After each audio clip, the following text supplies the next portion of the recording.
show more personalized content to the target audience, and provide a dynamic visitor experience with GutenKit's display condition module.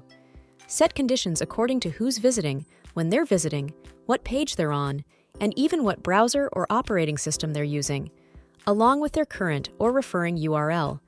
To start using display condition, first install GutenKit and activate the module from the WordPress dashboard. Once you've done that, now open a page and select a section you want. Now, head over to the Advanced tab and find the display condition controls. Here's where the magic happens. Click the Add Condition button to start setting up the rules. First, set the actual condition that will be checked against. We'll begin by choosing the user login condition. Set the operator is or is not, and then specify whether you want the content to display when a user is logged in or logged out.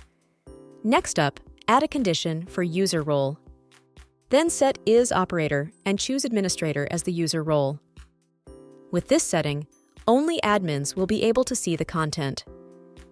You can also switch things up by using the is not operator if you need the opposite. Now let's try adding operating system as the condition. Select the condition,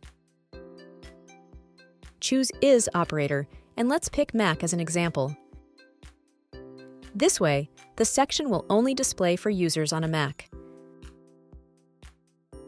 Similarly, you can add conditions based on the user's web browser, tailoring content to specific audiences. And finally, let's add some time-based conditions. Set the condition to date, select the operator, and pick a date to display the content. Moving on, you can also schedule content for certain days of the week by picking specific weekdays on the calendar. And that's how you cater your audiences individually by showing more relevant content with GutenKit Display Condition module. So install GutenKit now and get access to such amazing features in your Gutenberg editor. Thanks for watching, and don't forget to like and subscribe.